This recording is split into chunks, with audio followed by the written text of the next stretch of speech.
Alors nous sommes jeudi, on est donc le 8 Tammuz et nous sommes arrivés d'Af Kaf He dans Arachin. Kaf He, nous sommes à la deuxième grande ligne, nouvelle Mishnah Matnitin.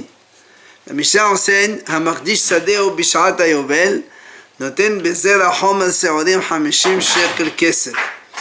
Celui qui sanctifie son terrain au Beth Amikdash, donc à Sdeh Ahouza, on parle toujours d'un terrain qu'on avait pris en héritage en Israël. Au moment où le Yovel a lieu, quand on veut le racheter, comme la Torah a dit, il faut payer 50 pièces donc d'argent pour Zerahom al-Seorim. C'est un petit peu la valeur d'une certaine dimension d'un terrain, ou plutôt la Gemara va nous expliquer combien exactement ce Zerahom al-Seorim.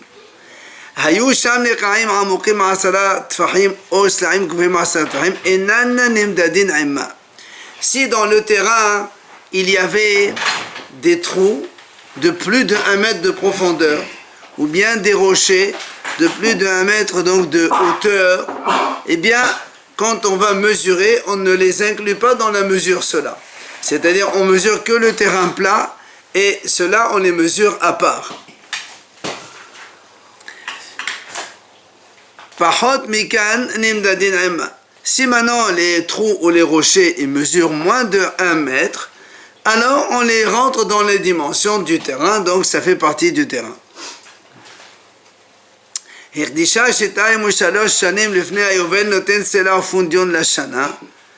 déjà expliqué cette notion que quand un homme il a été makdish un terrain au Beth Amikdash, après il veut le racheter, en fonction du nombre d'années qui reste par rapport au Yovel, il va payer cela plus un pundion par an, comme on a dit par exemple 1 euro et 1 centime par exemple. Maintenant,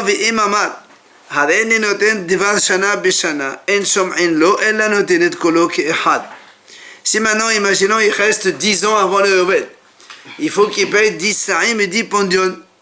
Alors il ne peut pas dire, vous savez, je paye par échelonnement. Chaque année, je vous donne un séla plus un pundion, un séla pendant 10 ans. Ça ne marche pas comme ça, dit la Mishnah.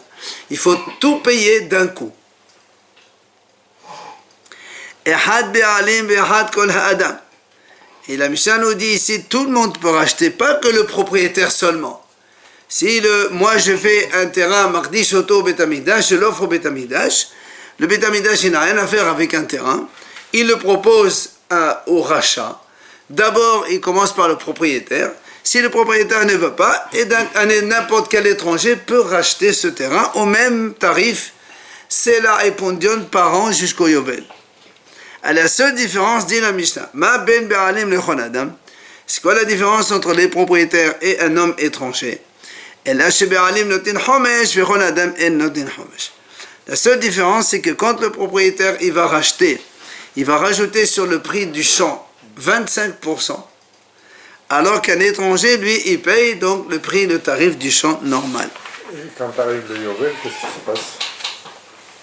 Le terrain ne lui appartient plus. Ah, c'est terminé. On a déjà dit que si quelqu'un ne rachète pas, ça va au Kohanim. On a déjà dit ça. Non, j'entends bien. Un étranger, il rachète. Ah, on va voir ça. Gemara Tana. Alors la Gemara nous explique c'est quoi les dimensions pour payer 50 pièces d'argent. Elle dit la Gemara, Kor Zera, Velo Kor Tvua.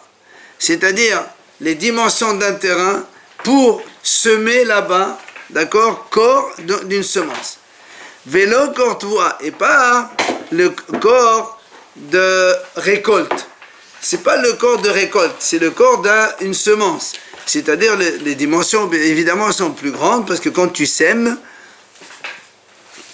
c'est pas comme tu as corps. Le mot corps, en fait, ça peut vouloir dire une dimension de terrain en métrage, comme ça peut vouloir dire un volume de céréales ou de semences. Comment Mapol était de Mapol Shvarim? Dit la Gemara, cette valeur de zera qu'on a dit, de semences, il faut que ce soit semé à la main et non pas semé par les taureaux. À l'époque, ils faisaient comme ça. Ils mettaient un taureau avec un gros sac. Ils mettent un trou dans le sac et le taureau il marche et les graines elles tombent. Ils disent c'est pas comme ça. Il faut que ce soit fait à la main comme ça. Tan et Lévi enseigne l'homme abe ou l'homme edak et la benoni. C'est-à-dire il ne faut pas que ce soit une semence trop rapprocher les graines les unes des autres, ni velomidar, ni trop éloigner les unes des autres, mais benoni, moyen, donc c'est une semence moyenne, comme il faisait à l'époque. On a dit que si dans le terrain il y avait des trous profonds de 1 mètre ou des rochers hauts de 1 mètre, donc ils ne comptent pas dans les dimensions du terrain. La Gemara dit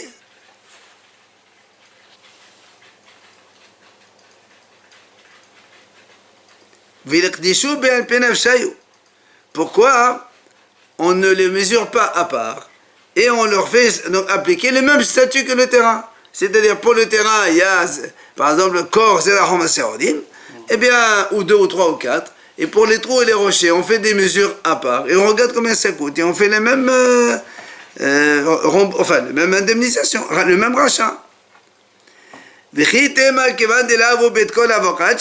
Si tu me dis peut-être que si on additionne les trous et les rochers, il n'y a pas la dimension minimale d'un corps et donc on ne peut pas faire ça, la Gemara dit c'est faux. Pourquoi? Parce que Vehatania, il y a une braïta qui dit Sadeh Matamud Omar. Dans le pasuk là-bas est marqué quand il veut racheter, le pasuk il dit Misedeh Ahozato. Et la Torah dit pourquoi Misedeh? C'est quoi pourquoi tu répètes encore Sadeh? Haramim répondent les fiches Neema Zera Homaseoni Bachamishim Shekel Kesef. Ça c'est donc on a dit 50 pièces d'argent pour un terrain qui fait Zera Homaseoni. Eli Ella Sherdish Ki Anyan Azeh. D'accord, le Gemara dit c'est valable quand on a un terrain de ces dimensions-là ou de ce volume de semences. Menaïn, les rabot, l'éther, bahasi l'éther, c'est a, viterkav, bahasi terkav. Est-ce que on va apprendre donc pour déduire aussi, inclure des dimensions moindres que le corps, notamment l'éther qui est la moitié d'un corps, ou bien la moitié d'un l'éther, ou un terrain dans lequel tu peux semer que c'est a seulement. Par exemple, 50 mètres sur 50 mètres, c'est-à-dire, est-ce que des terrains de petite dimension, on leur applique la même chose? Donc la Gemara dit, oui, effectivement, même cela, on peut appliquer donc au prorata les mêmes lois de rachat. Alors pourquoi ici on ne ferait pas la même chose avec les rochers et les trous? On les mesure à part et on applique à même donc, parce que le problème c'est quoi? C'est que le terrain il est comme ça, il est plat, donc on va semer une certaine quantité. Dans les rochers aussi on va semer mais en hauteur. Dans les trous on va semer aussi en profondeur. On m'a dit t'as qu'à compter le terrain plat à part, les hauteurs et les trous à part. Et donc pour chacun tu fais appliquer la loi du rachat. Amar Morarba Barhama, il vient Morarba Barhama, il répond, il dit c'est pas possible. Pourquoi? Parce que il dit parce qu'ici les trous en fait ils sont remplis d'eau. Imagine tu as un trou avec 1 mètre d'eau, tu peux rien planter là-dessus. Donc je ne peux pas le compter avec le terrain qui est semable, on ne peut pas le semer ce genre de choses. La preuve, là, on a dit, la preuve c'est qu'on a dit des trous et des rochers. Or, un rocher, ça ne se sème pas, et on ne peut pas se mettre dans un rocher, c'est roc, donc c'est pas possible. Donc on ne peut pas. C'est pas ça qu'on ne peut pas l'évaluer comme un terrain. Alors là, on m'a dit, si tu me dis que maintenant les trous ils sont pleins d'eau, alors pourquoi dans la Mishnah on a dit, quand ils font 1 mètre, on ne les compte pas. Moins de 1 mètre, tu les comptes. Mais si c'est plein d'eau, moins de 1 mètre aussi, on peut rien semer dedans. Et après, par même si c'est moins de 1 mètre, c'est aussi la même chose, ils sont pleins d'eau, on ne peut pas semer. Alors la Gemara répond, elle dit non. Quand c'est moins de 1 mètre, si c'est un trou, ça s'appelle comme si c'était une réserve d'eau pour le terrain. Donc en fait, ça fait partie du terrain. Et si c'est un petit rocher moins de 1 mètre, il dit ça s'appelle aussi comme si c'est une colonne vertébrale du terrain. Et donc ça compte parmi le terrain. C'est pour ça qu'on ne les laisse pas à part. On les mesure avec le reste du terrain. Et 1 mètre, plus de 1 mètre, ça fait pas... 1 mètre, non. Haramim, il faut bien qu'il y ait des limites quelque part. Après, on a dit, on a dit, si donc on a fait sanctifier le terrain, et qu'il reste 2 ou 3 ou 4 ans, donc avant Yovel, on va payer pour chaque année, comme vous le savez, donc c'est la répondion. Dans le Rabbanan, Haramim enseigne, c'est marqué dans le pasuk, Vinegra me'alkecha.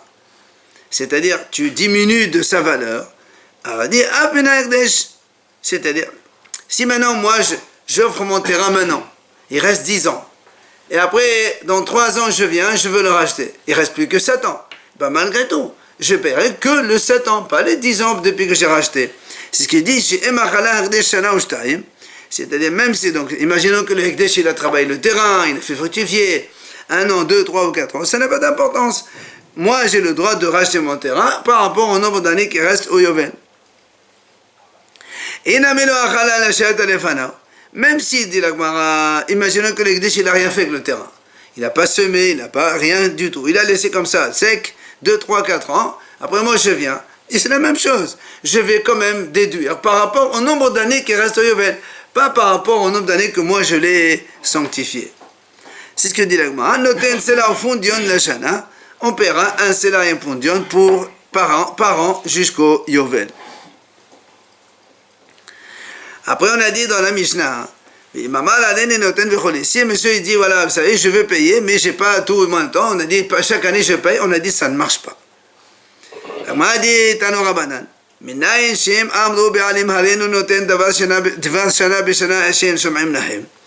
d'où on apprend que quand les propriétaires veulent racheter et ils proposent de payer par échelonnement chaque année, ça ne marche pas. Il dit parce que c'est marqué dans la Torah, Vehishav la Kohen et hakesef. Kesef kulo ke'ehad. Il dit parce que c'est marqué dans la Pasuk, le Kohen il va lui compter l'argent, c'est-à-dire le total, combien tu payes. Donc il ne peut pas après dire je vais payer par échelonnement. Il faut que tout l'argent, il le paye, comme le Kohen va expertiser, va évaluer le nombre d'années et il va lui dire combien tu payes.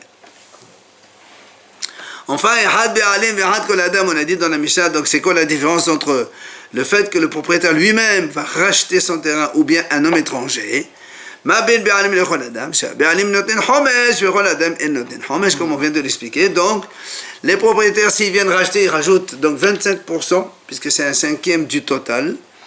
Et les autres personnes, donc qui ne sont pas propriétaires, eux, ils ne payent qu'au prix donc, du terrain. Matnitin, la nouvelle Mishnah nous enseigne. Alors, il faut rappeler cette notion que quand on fait Hekdesh d'un terrain, on a le droit de le racheter. Si on le rachète, tant mieux, il est à nous. Si maintenant on ne le rachète pas, le terrain au Yovel, il va passer au Kohanim. Il sera distribué au Kohanim de la semaine où tombe le Yovel, donc de Kippour de l'année. Alors la Mishnah nous dit comme ça. Hekdesha ur ala enayot ameyado. Si donc quelqu'un il a été makdish un terrain, après il l'a racheté, c'est terminé, c'est à lui. Donc au Yovel, ça racheté lui, c'est à lui. Ge'ala beno, yutza le'aviu bayovel. Si maintenant, Yaakov, il a donc offert un terrain, et c'est son fils Réhouven qui l'a racheté. C'est pas lui, c'est son fils. Alors il dit la même chose. Au Yovel, elle revient chez le père. Puisque nous aussi, on sait que quand on vend un terrain à quelqu'un, après 5 ans, donc au Yovel, il nous revient le terrain. Il dit ici, c'est quand on est Makdish. Même si c'est le fils d'Idash, même s'il est offert. Oui, je l'offre au Beth Amikdash. Normalement, moi je le rachète. Ou la Mishnah nous dit, si c'est mon fils qui le rachète, ben ça reviendra à moi quand même. Mais la Mishnah dit, attention,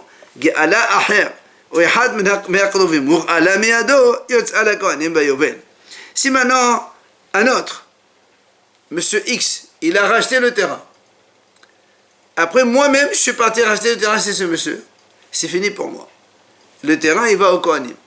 C'est-à-dire, puisque c'est un étranger qui a racheté le terrain, hein, c'est terminé. Au Yovel, il va au Kohanim. Ou même un autre parent proche.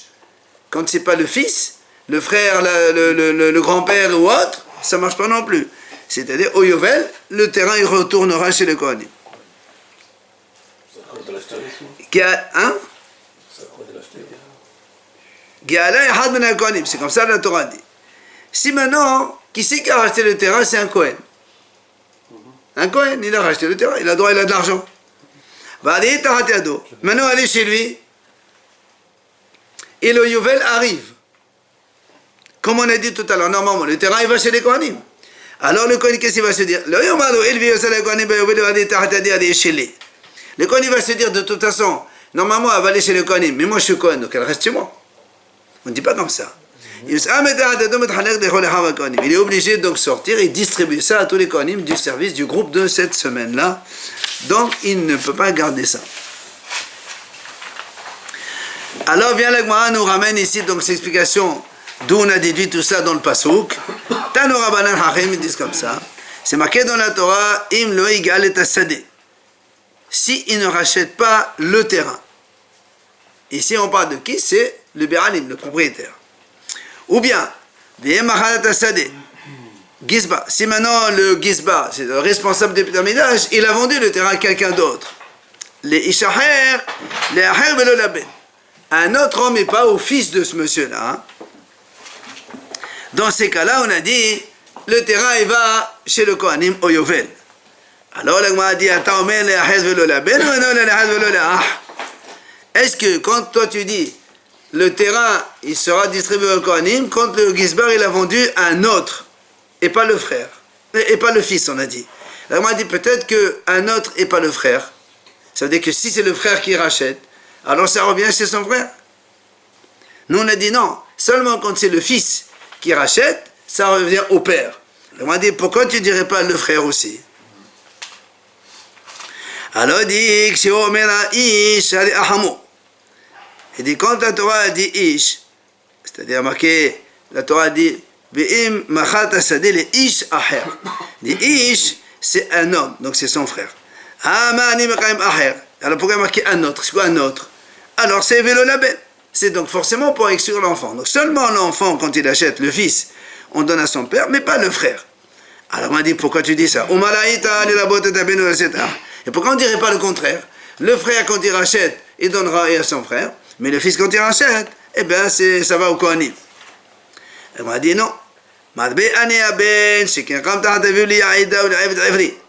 dit parce que je préfère inclure le fils.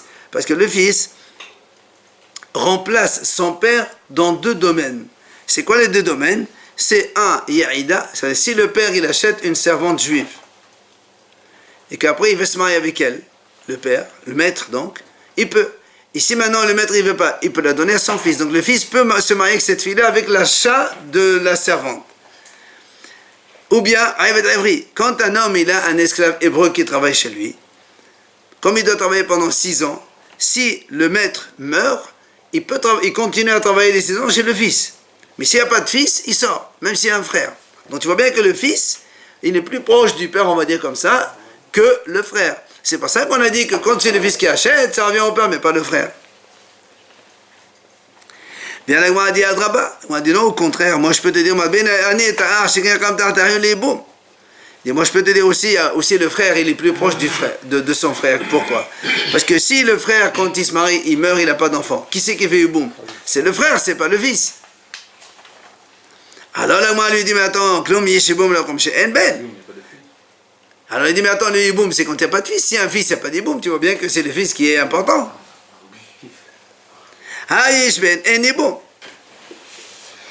Tu vois bien donc, c'est pas logique ce que tu dis.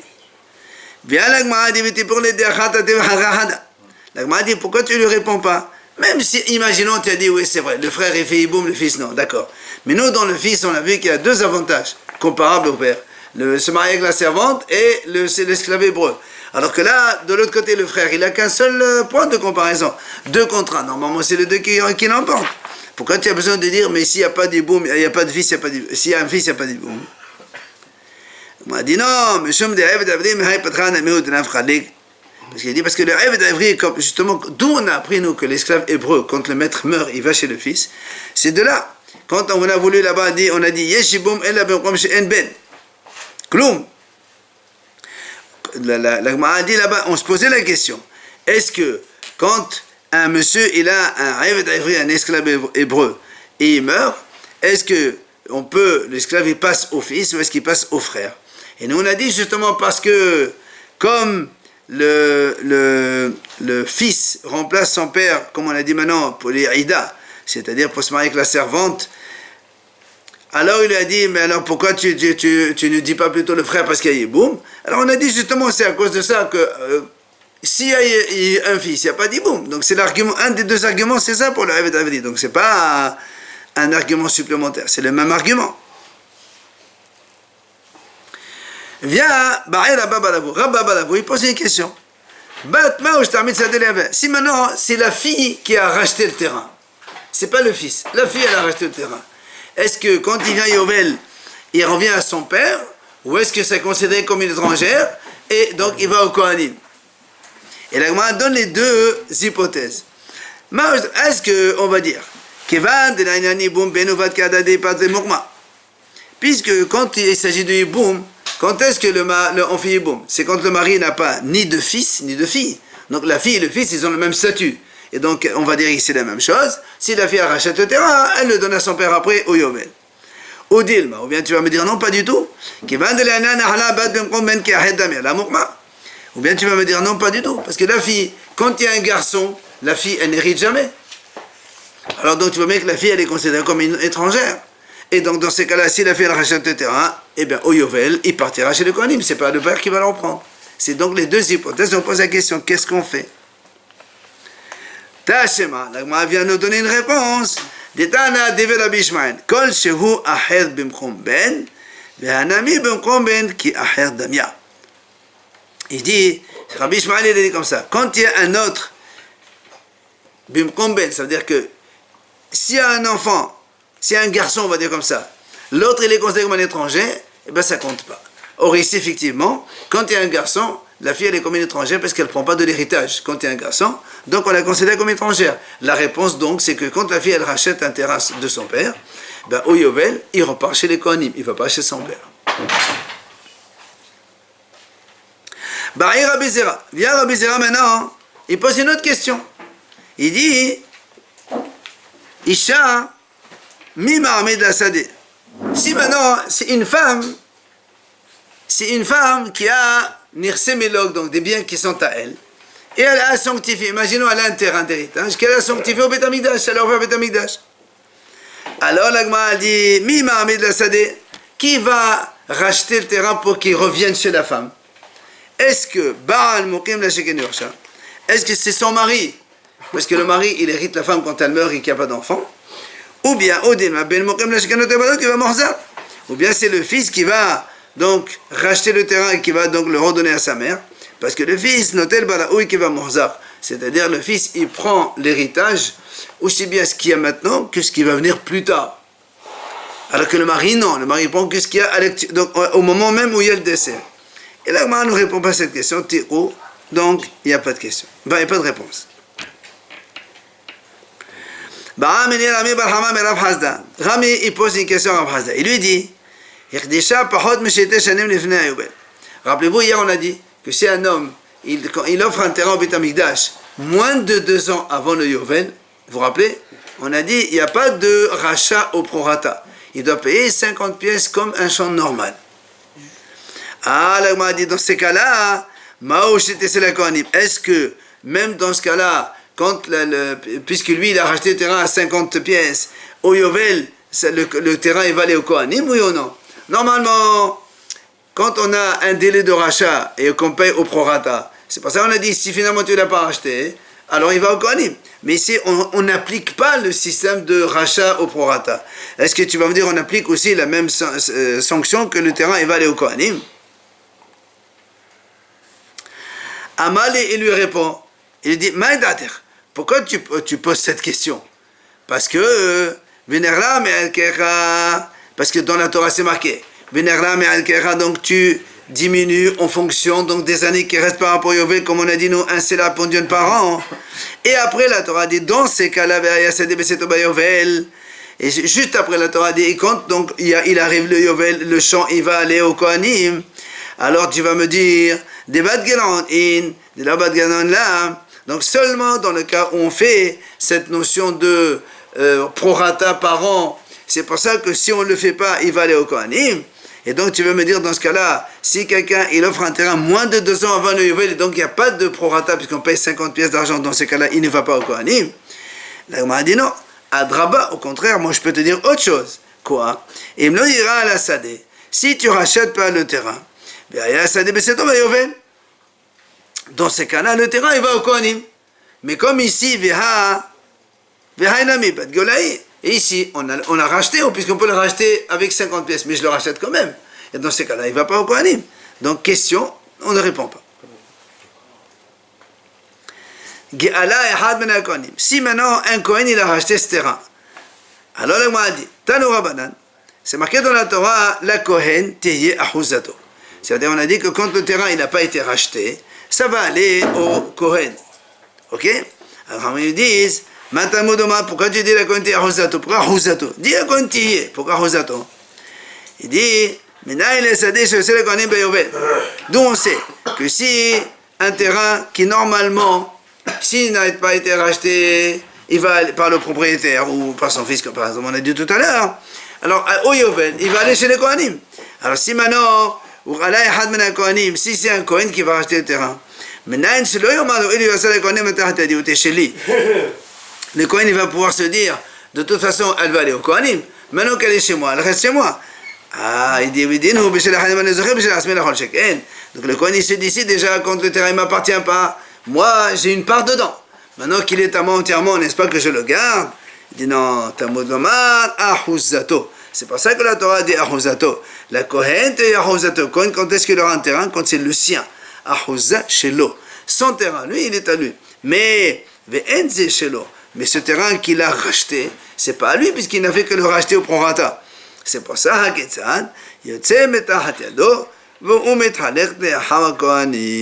c'est pour ça que donc le Kohen qui a racheté ce terrain, il se le garde jusqu'au Yovel, mais au Yovel, il va aller être distribué au Kohanim du groupe de la semaine où il arrive le Yovel, le Kippour de la 50e année. Seulement au groupe ou à l'institution globale? Non, c'est le groupe de la semaine. Toutes les semaines, il y a un groupe de Kohanim. Là où il arrive le Yovel, le Kippour, c'est à eux qu'on partage. Les autres groupes ne Non. C'est un bon groupe. Hein? C'est un bon groupe. Oui, il est avantagé. Chacun il a sa chance. Mais il y a des semaines où il y a bien plein de juifs qui amènent des corbanotes. Il y a des semaines où les gens n'ont pas de corbanotes. Chacun avec sa chance. Matete, la Mishnah l'enseigne. Nouvelle Mishnah.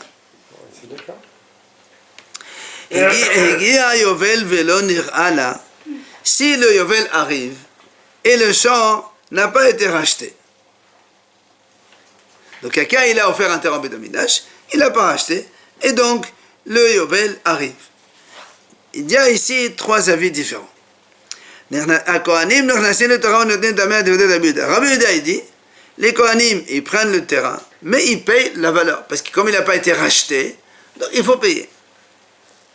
Rabbi Shimon Omer, Nechnasin velo notin. Rabbi Shimon ne dit pas du tout.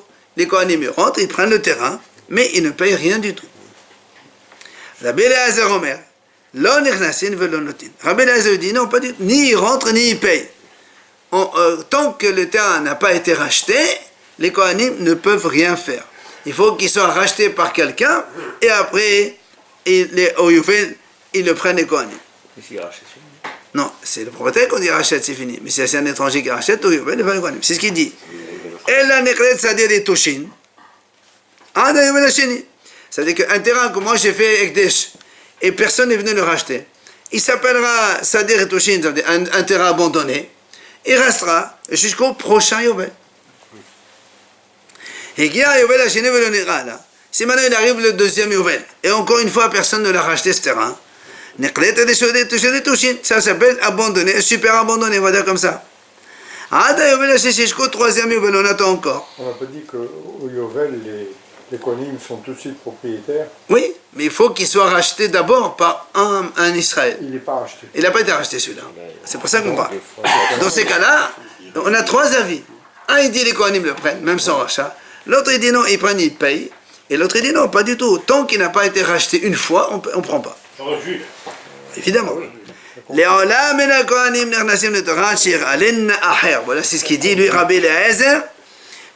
Les Kohanim ne peuvent jamais s'approprier ce terrain s'il n'a pas été racheté par quelqu'un d'autre. Évidemment, le Gemara va nous donner l'avis de chacun, donc on explique la raison de chacun. Alors, premièrement, rappelez-vous, Rabbi Yehuda, lui, il a dit, les Kohanim, ils prennent ce terrain, mais ils payent le prix. Il dit, pourquoi? Il dit, parce que Gamal, Kodesh, Kodesh, Memardish, Bait.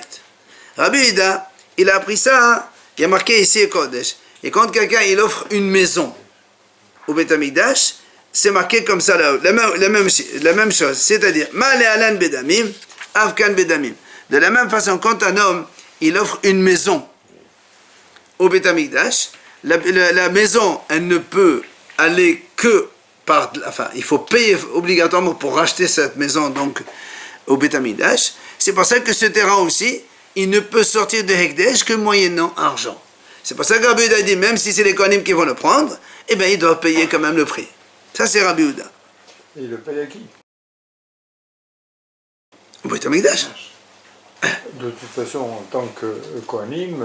Oui, mais lui, il dit comme ça. C'est comme, il dit que comme une maison ne peut sortir du Hekdesh qu'avec l'argent, un terrain aussi ne peut sortir, il ne peut pas sortir gratuitement. La chose sur le Hekdesh gratuit, ça n'existe pas. C'est toujours la même tirelire. Non. Les Kohanim, c'est les Kohanim, et les Beth Amikdash, c'est Beth Amikdash. C'est vrai que les Kohanim, ils prennent, même c'est personnel. Ouais, mais c'est pas tout à fait la même caisse. Maintenant, on veut Rabbi Shimon Gamar. Kodesh, Kodesh, Mikvaseh Azeret. Rabbi Shimon, il dit non. Il y a aussi marqué Kodesh dans les agneaux de Shavuot. Comme là-bas, c'est gratuit pour les Kohanim. Alors là aussi, c'est gratuit pour les Kohanim. Donc les Kohanim, ils rentrent dans ce terrain, ils le prennent gratuitement. Malé Alan Behinam. Afkan Behinam. Alors le Gemara a dit, alors si c'est comme ça, pourquoi Rabbi Yehuda il fait pas la même chose? Rabbi Yehuda pourquoi Rabbi Yehuda il a voulu faire Xera Shava avec la maison et pas avec les agneaux? Et il a dit qu'il faut payer. Alors il te dit Rabbi Yehuda c'est pas la même chose. Pourquoi? Daniel quand c'est Bedrabayt mais quand c'est Bedrabayt ben Daniel quand c'est Bedrabayt mais quand c'est Mesber. Rabbi Yehuda il te dit moi je compare les Kodesh Bedrabayt, c'est-à-dire le terrain avec Kodesh Bedrabayt la maison. Tous les deux, c'est comme Kodesh Bedrabayt, mais je ne compare pas le terrain avec les anneaux. Les anneaux, c'est Kodesh Mesbeach. Ça va sur le Mesbeach. Ce n'est pas la même caisse. Il y a une caisse pour les korbanot, il y a une caisse pour l'entretien du Beth Amikdash. Ce n'est pas du tout la même chose. Et alors, donc, dans ces cas-là, Rabbi Shimon, pourquoi il ne fait pas comme ça? Et pourquoi lui, Rabbi Shimon, il a pu comparer ça aux agneaux qui sont Kodesh Mesbeach? Rabbi Shimon a mis... Pourquoi il n'a pas pris de la maison comme quoi on ne peut la sortir qu'en moyennant paiement? Lui, Rabbi Shimon a dit c'est gratuit. Et il te répond, Rabbi Shimon, il te dit Danin dava shematana le kohanim. Mais dava shematana le kohanim. Ve'en danin dava shematana le kohanim, mais dava sheno matana le kohanim. Il dit, Rabbi Shimon, il te dit moi je compare les deux éléments qui sont les mêmes. Vous savez, on a vu la semaine dernière que Hachem, après l'histoire de Korah, il a donné 24 cadeaux au Kohanim. Dans les 24 cadeaux, il y a Kvasser Aseret, les anneaux de Shavuot. Il y a aussi Sadeh Houza, mais il n'y a pas la maison. Donc c'est pour ça lui, il te dit, Rabbi Shimon, moi je préfère comparer le terrain avec les anneaux de Shavuot, qui sont tous les deux cadeaux au Kohanim. Donc comme les anneaux de Shavuot c'est gratuit, alors le terrain aussi il est gratuit, mais je ne compare pas le terrain avec les maisons. Les maisons que les Kohanim rachètent, ça n'est pas partie des cadeaux. C'est quand quelqu'un, il donne une maison avec des hèches, après il rachète tout ça, ça ne fait pas partie des cadeaux. C'est pour ça que Rabbi Shimon dit, moi je préfère apprendre ça des agneaux de Shavuot et non pas de la maison. Et donc demain on verra après la suite avec Rabbi Eliezer.